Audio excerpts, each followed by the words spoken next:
In 1955, in Syria, there was a family of five, a mother and a father and three daughters, who decided to flee the country, flee Syria, and head to America. Now, the father told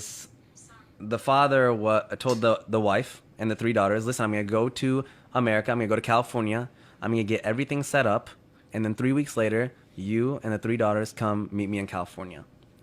So the father flies to California, is getting everything set up. 3 weeks pass. The mother takes the three daughters, and they head, from Syria to America.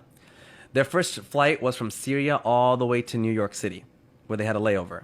Now, when they landed in New York City, the customs said, hey, you guys are here new to America.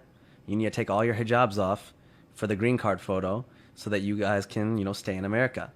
So the mother, being by herself, not really knowing the English language, is nervous and scared. She said, okay, she took the hijab off and took the photo, put it back on.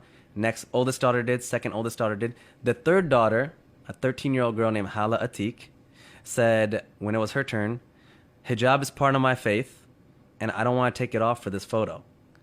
And the security, they kind of went back and forth with her, and they said, well, listen, little girl, we'll send you back to Syria if you don't take your hijab off for this photo.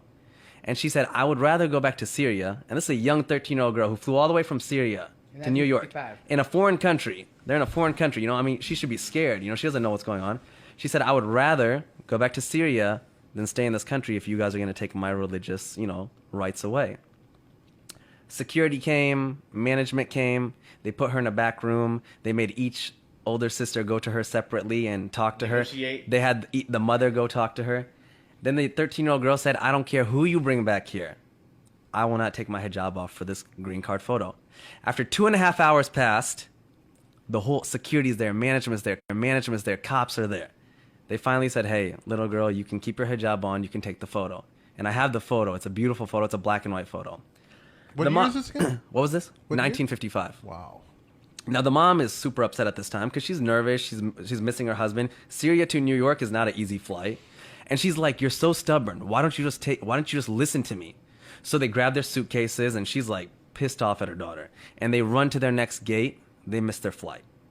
So now this family who spent all their money, they're like, Syrian refugees. They're now like even more scared and even more worried. And the mom's like, now what do we do?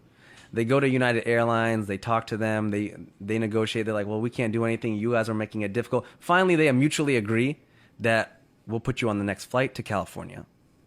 They get on the next flight. While they're flying to California, the mom is yelling at this 13-year-old girl like the entire time. Like, you're so stubborn. I miss my husband. I'm tired. They land in California, and their husband's, the father's there, and he's in tears and he's crying. And he's like, you're alive, you're alive. And they're like, why wouldn't we be alive? The flight that they were supposed to get on, American Airlines number 191, crashed, killing 295 people. It was the biggest crash in American Airlines history. Wow. And the young girl, Hala, 13-year-old Hala, looks up at her whole family and says, hijab saved our life. Wow. She was there in California. I'm having an event on September 8th. Hala was there. Hala's coming. She's now like, an old woman. She still wears hijab. I put this on my platform, Muslims of the World, about a year and a half ago. Over 40 million people ended up reading that story because it went viral. And out of that 40 million, when it went viral, about 10 people converted to Islam because of that story. And about 20 Muslim girls have messaged us and said that they've put on hijab because of this story. Wow. That is probably my most favorite story.